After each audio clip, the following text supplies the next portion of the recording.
Louvado seja nosso Senhor Jesus Cristo. Meus amados irmãos e irmãs, queremos tratar hoje de um assunto que é bastante delicado, polêmico, mas necessário. Desde há muito tempo nos incomoda o relato de muitos fiéis de muitos lugares do Brasil e do mundo a respeito do que tem acontecido em muitas das suas paróquias e dioceses, acerca do tema festas de padroeiros, ou, como se diz no norte e nordeste do Brasil, festejos. Né? Então, é algo que, de fato, precisa ser meditado. É um ponto que nós não podemos nos furtar a falar sobre. Porque desde há muito tempo, em vários lugares, no Brasil e no mundo, as festas de padroeiros, assim chamadas, deixaram de cumprir o seu papel para se tornar apenas um mero meio de arrecadação de recursos para as paróquias ou dioceses ou movimentos assim seja. O que aconteceu? O que aconteceu foi que as festas de padroeiros, que no sentido litúrgico significa um momento que se apresenta aos fiéis o modelo do santo, da santa, que amou e serviu a Deus, e se faz um tempo especial de oração, um tempo especial de evangelização, proporcionando aos fiéis o crescimento na vida em Deus, na vida espiritual, deixou de ser, portanto, este momento forte de evangelização para se tornar um tempo de arrecadação de recursos. Isso está muito errado. É preciso resgatar o sentido. E não apenas se limita a este erro de deturpar o sentido da festa patronal. Pior ainda, muitas festas de padroeiros, para alcançar este objetivo de arrecadação de dinheiro, de fundos, lançou mão de expedientes que são completamente contrários à nossa fé e contrários à moral cristã, à moral católica. Em muitas festas de padroeiros, muitas dessas festas de padroeiros são regadas com bebidas alcoólicas, com festas, com músicas mundanas, lascivas, com danças que envergonham aqueles até que nem católicos são. Meus amados irmãos, é preciso que os pastores, os bispos, né, os sacerdotes e também os fiéis tomem consciência disto. Tomem consciência do mal que isto representa, do contra-testemunho que isto representa a toda a igreja. E os fiéis não se deixem intimidar. Amem os seus pastores, amem os seus sacerdotes, mas saibam discernir. O amor e o respeito que nós devemos ter para com os bispos e para com os padres, de maneira alguma deve nos levar a nos submeter a caprichos e a concordar com atitudes e posturas erradas. De maneira alguma. Devemos amar os nossos bispos e padres, devemos rezar por eles, ter todo o respeito por eles, mas em nenhum momento devemos concordar, colaborar com aquilo que está errado e contrário à lei de Deus e à vontade de nosso Senhor. Está contrário à lei de Deus, por exemplo, proporcionar às pessoas ocasião para se embebedarem. Está contrário à lei de Deus fazer festas com danças mundanas, cujas letras envergonham mesmo as pessoas mais experientes. É contrário à vontade de Deus mudar o propósito litúrgico de uma festa patronal. A festa é feita para honrar a Deus e mostrar a virtude dos santos que o serviram. Este é o propósito da festa. Não é a arrecadação de dinheiro. Embora não seja errado e não seja pecado que se tenha uma parte social. Mas desde que esta parte social seja secundária e que não leve as pessoas à ocasião de pecado. Depois da novena, das orações, da Santa Missa, pode-se ter uma parte social de confraternização, onde as famílias possam frequentar tranquilamente, sem que sejam incomodadas por pessoas que bebem até perder os sentidos. Podem ter uma parte social, desde que as famílias, as crianças, as mulheres, os jovens, então, enfim, os casais não sejam obrigados a escutar letras vergonhosas, como em muitas das nossas festas tem acontecido. Pode haver uma parte social, até mesmo para poder servir de modelo para uma festa familiar. Festa social que termina muito cedo, onde não se fabricam bêbados e onde, enfim, as pessoas possam voltar felizes para a sua casa, edificadas pela oração e pela confraternização com os outros irmãos de igreja.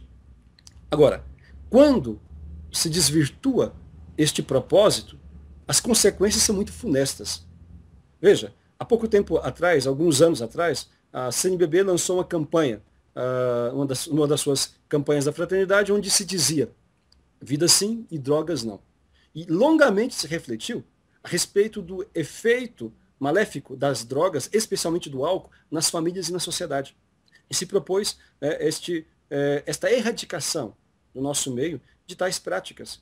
A ajuda, a disponibilização de pastorais que ajudassem a recuperar aqueles que desgraçadamente caíram nesses vícios.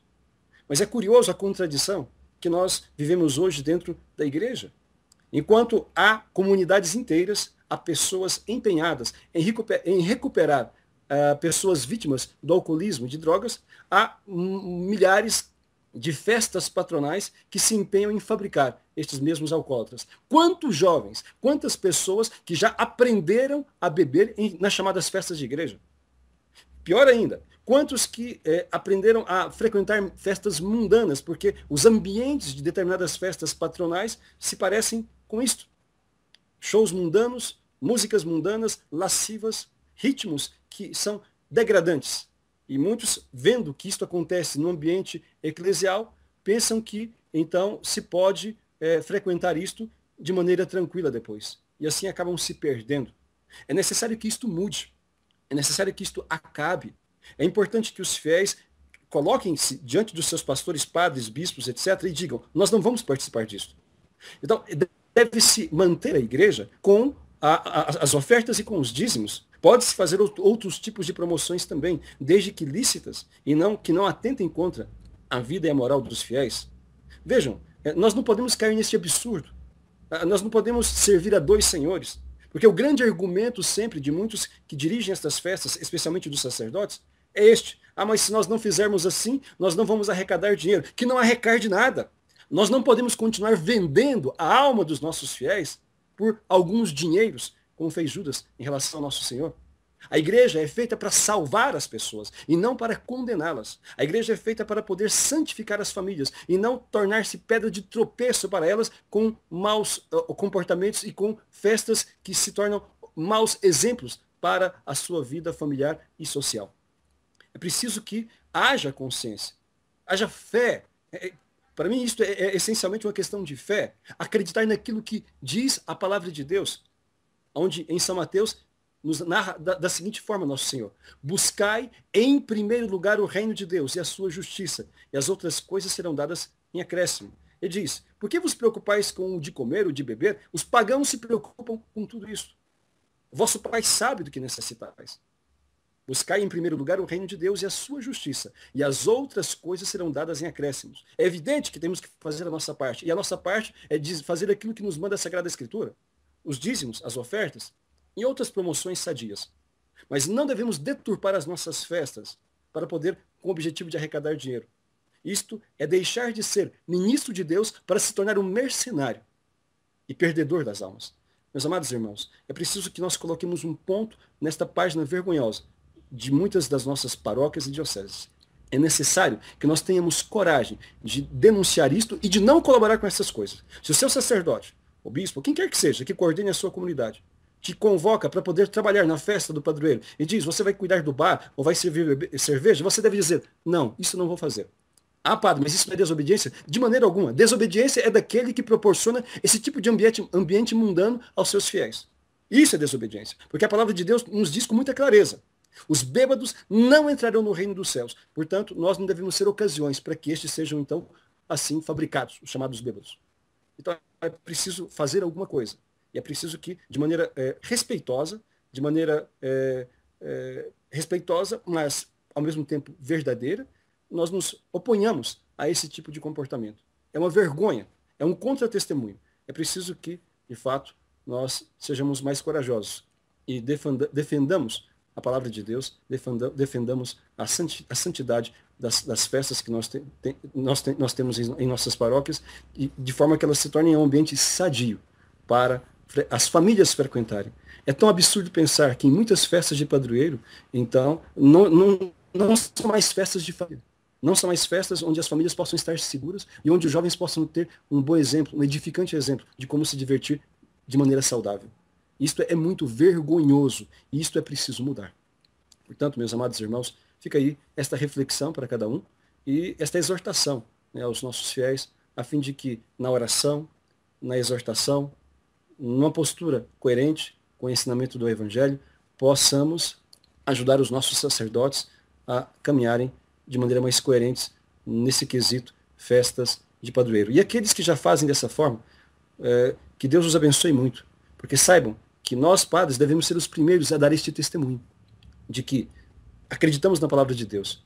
Não faltará o necessário ao sacerdote, à paróquia, que respeita a lei de Deus e que o honra com festas dignas e santas. Não faltará o necessário. Assim como nós pregamos aos fiéis que não lhes faltará o necessário, quando eles também, dentro daquilo que lhes é possível, ajudam a sobrevivência da casa de Deus, então também a mesma fé nós devemos ter. Não faltará a casa de Deus, quando nós o honramos com o nosso testemunho, com a nossa fé, e não permitimos que estas coisas mundanas, a pretexto de ganhar dinheiro, se instaurem na casa de Deus. Porque a nossa casa, a casa de Deus, é casa de oração.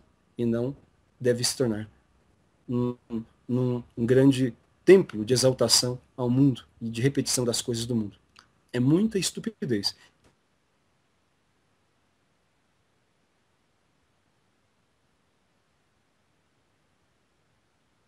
Coisas mundanas. Se nós, de fato, lançarmos mão deste recurso, nós teremos dentro da igreja uma legião de gente mundana que em nada refletirá a santidade querida por Cristo. Que Deus nos abençoe e nos ajude a termos coerência com a nossa fé. Já temos muitos defeitos, fraquezas e pecados. Que não ajuntemos mais este para a nossa perdição. Louvado seja nosso Senhor Jesus Cristo.